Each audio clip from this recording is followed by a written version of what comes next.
Nombor 11. Sebenarnya aku dah letak dah nombor 11 dekat video yang sebelum ni, iaitu nombor 11 aku letakkan pada Kaido. Tetapi susah untuk aku tinggalkan satu watak yang dalam ni, iaitu Oden, raja kepada kerajaan Wano. Kita pernah diperlihatkan dia pernah melawan Kaido dalam manga, dan perlawanan tersebut sepatutnya dimenangi oleh Oden. Ataupun kalau Oden tak boleh nak menang lawan Kaido, paling kurangnya adalah seimbang. Jadi Oden tidak boleh dipandang rendah, dan Oden juga pernah berada di dalam kru Roger dan juga Whitebeard. Kekuatan Oden tak perlu lagi untuk dibincangkan kerana Oden pernah langsung melawan Roger. Dan Oden memang adalah tokoh antara yang terkuat di One Piece. 10. Dragon. Dia ni adalah manusia yang paling dicari oleh pemerintah dunia. Kalau dia ada bounty, Dragon kemungkinan mempunyai bounty yang melebihi para Emperor. Sebagai ketua pasukan Revolution, Dragon memang individu yang secara langsung mengancam pemerintah dunia. Dia dan anak buahnya menyebabkan keruntuhan banyak kerajaan yang menyokong pemerintah dunia, menukarkan kerajaan itu dan merevolusi kerajaan itu dan memberi mereka kebebasan kepada rakyat-rakyat yang tertindas. 9. Sengoku. Menurut Vivrekat Databook, dia memiliki Hashoko Haki. Sejauh ini, Sengoku belum pernah menunjukkan Hashoko Haki. Namun, dia menguasai haki para raja tersebut. Ini bererti Sengoku termasuk salah satu dari sedikit tokoh di One Piece yang mampu dan mempunyai 3 jenis haki. Kenapa aku cakap macam tu?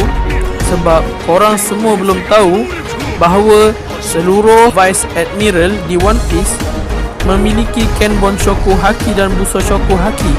Jadi dah pastilah Sengoku yang merupakan bekas Laksmana Armada ni pun mempunyai 2 jenis haki tersebut. Sengoku pun saat ini adalah satu-satunya angkatan laut yang telah dikonfirmkan mempunyai Hashoko Haki. Maklumlah, dia kan bekas ketua tertinggi angkatan laut. Yang ke-8, Rayleigh. Juga dikenali sebagai Raja Kegelapan, dia adalah antara individu yang menguasai 3 jenis haki. Dia juga adalah tangan kanan kepada Raja Lanon dan pernah menaiki kapal Oro Jackson, satu-satunya kapal yang berjaya menakluki seluruh pulau di seluruh Grand Line. Ketika menahan Kizaru dari membantai Luffy dan krunya, Rayleigh pernah mengaku dirinya melemah. Ini menyebabkan Kizaru agak bengang. Kizaru mengatakan bahawa menahan Jeneral Angkatan Laut tidak cukup untukmu. Kamu membuatku terlihat lemah, kata Kizaru. Rayleigh yang sudah tua saja tidak mampu dikalahkan oleh Kizaru. Bagaimana pula jadinya kalau stamina dan kecepatan Rayleigh ketika muda? Nombor 7, Garp. Monkey D. Garp merupakan legend kepada Marine. Pernah menghancurkan 8 gunung untuk berlatih melawan Don Chinjo. Belum diperlihatkan bertarung serius di usia tua. Walaupun tua, dia masih mampu membaling bola meriam dengan kekuatan yang lebih seram daripada ditembakkan dengan meriam yang sebenar. Gelaran pahlawan angkatan laut yang dimiliki Garp bukan diperolehnya kerana jasanya menahan kumpulan Roger, tetapi kerana dia telah berjaya menahan kumpulan Rocks. Apa Rocks tu? Rocks adalah lanun penguasa dunia sebelum era kejayaan Roger. Bekas ahli kumpulannya kini menjadi Emperor seperti Whitebeard, Big Mom dan Kaido, kecuali Shanks yang merupakan bekas ahli kumpulan Roger dan Blackbeard yang merupakan bekas kepada ahli kumpulan Whitebeard. Mampu memimpin mereka sudah tentu Rock Sebek, sang kapten, juga kuatnya tak mampu dibayangkan. Tak hairanlah Garp disebut pahlawan kerana berjaya mengalahkan kumpulan itu. Monkey D. Garp adalah salah satu angkatan laut terkuat di eranya, lelaki yang kekuatannya telah diakui oleh Roger sang Raja Lanon dan disebutkan pernah beberapa kali melawan kumpulan Roger. Walaupun begitu, Roger akhirnya menyerahkan diri kerana penyakitnya tak dapat diubati lagi, tapi bukan ditangkap oleh Garp. Keenam, Whitebeard. Pernah digelar sebagai manusia terkuat di One Piece bahkan sebelum kematian Gold di Roger sang Raja Lanon. Whitebeard telah dipanggil sebagai manusia terkuat di One Piece. Nilai bounty untuk kepalanya pun mencerminkan kekuatannya, bukan main-main, iaitu seharga 5 bilion berry, yang mana bounty tertinggi kedua sejauh ini setelah Roger. Kelima, Kong. Kong sekarang adalah panglima tertinggi angkatan bersenjata pemerintah dunia. Dengan statusnya itu, dia bahkan tidak masuk ke barisan angkatan laut. Dia ada di atas Fifth Admiral dan ketua tertinggi Marine. Tapi sebelum menempati posisi tersebut, Kong adalah marshal atau ketua tertinggi angkatan laut. Kong telah diperkirakan dapat naik jawatan dari posisi ketua tertinggi armada setelah kematian Goldie Roger. Setelah itu barulah Sengoku menggantikan dia menjadi ketua teras. 4. Rocks. Kapten kumpulan Rocks bernama Rocks Sabbath. Seperti nama-nama One Piece, Rocks mungkin ialah nama keluarganya. Namanya Sabbath. Sehingga kini masih menjadi misteri apakah nama sebenarnya. Sabbath memiliki impian menjadi raja dunia.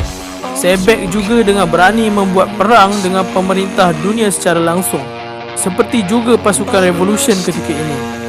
Bahkan ketika Garp menghadapi Rocks nampaknya memburu Tenryubito dan para pengikut bangsawan itu. Anggota kelompok Rocks pula ialah Whitebeard, Big Mom dan Kaido. Dari kumpulan Rocks hingga berakhirnya kumpulan legenda ini 38 tahun yang lalu. Bukan hanya mereka bertiga, Shiki sang singa emas dan Kapten John di Thriller Bark juga sebahagian dari Rocks. Dari seluruh tokoh legenda, hanya Lanun Roger yang tidak bersekutu dengan Rocks, yang kemudian mereka membantu Garp menghancurkan pasukan Rocks. 3. Gorosei. Gorosei adalah salah satu tokoh kunci di pemerintah dunia. Walau begitu, masih banyak sangat misteri berkenaan mereka. Sampai sekarang, cuma ada beberapa hal yang telah diketahui tentang Gorosei. Yang pertama, mereka adalah bangsawan Tenryubito dengan peringkat tertinggi. Memang sekilas tak kelihatan, tapi Gorosei sebenarnya adalah ketua dari Celestial Dragon atau yang juga dikenal dengan Tenryubito. Walaupun mereka adalah Tenryubito, tak satu pun dari Gorosei yang mengenakan pakaian khas Tenryubito yang memiliki penutup di kepalanya itu. Namun, sebagai anggota Tenryubito tertinggi, Gorosei juga memiliki kuasa untuk memerintah Admiral Angkatan Laut. Mereka juga adalah kumpulan penguasa pemerintah dunia di bawah kawalan Ip. Dalam susunan pemerintahan di dunia One Piece, Gorosei nampak dari luar sebagai pemegang kuasa tertinggi atas pemerintahan dunia dan angkatan laut. Gorosei juga punya kuasa untuk menggerakkan Chipperpol, kelompok ejen rahsia milik pemerintah dunia. Namun, dunia tidak tahu bahawa di sebalik mereka berlima, ada seseorang bernama Im yang memimpin Gorosei dan bertindak sebagai penguasa dunia yang sebenarnya. Secara jasmani, tidak ada yang berubah pada mereka walau berlalu 20 tahun. Dalam setiap kemunculannya, Gorosei selalu berpenampilan sama, tak peduli kemunculan mereka itu di era mana. Sejak Gorosei muncul ketika mereka menghancurkan perpustakaan Ohara 20 tahun yang lalu dalam kisah masa kecil Robin, wajah dan penampilan mereka tak berubah sama sekali hingga ke saat ini. Hal ini menimbulkan berbagai pertanyaan di antara para penggemar. Apa sebenarnya yang terjadi pada tubuh mereka? Kenapa Gorosei tidak nampak bertambah tua? Mereka juga menganggap keluarga Nefertari sebagai pengkhianat. Ingat tak korang, keluarga Nefertari di masa lalu sebenarnya hampir menjadi bahagian dari Tenryubito. Hanya saja keturunan Puteri Vivi ini memilih untuk tinggal saja di Arabasta dan tidak ikut ke Meridios bersama 19 raja lainnya. 19 raja lain pula sekarang ini digelar sebagai penciptanya dunia.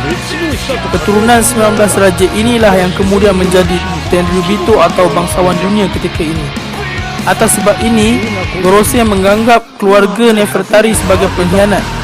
Walaupun begitu, untuk menghindari konflik, Gorosei tidak menunjuk perasaan mereka itu ke publik.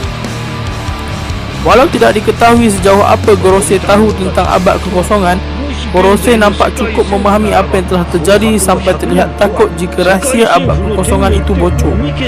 Hal ini boleh dilihat ketika mereka memerintahkan angkatan laut untuk menyerang Ohara kerana para arkeologi Ohara sudah tahu terlalu banyak. Bahkan seorang Gorosei sempat memerintahkan Spandine untuk menembak salah satu arkeologi O'Hara yang hendak menyebut nama sebenar Ancient Kingdom. Salah satu kekuatan mereka sebagai Gorosei adalah hak untuk mengaktifkan Buster Call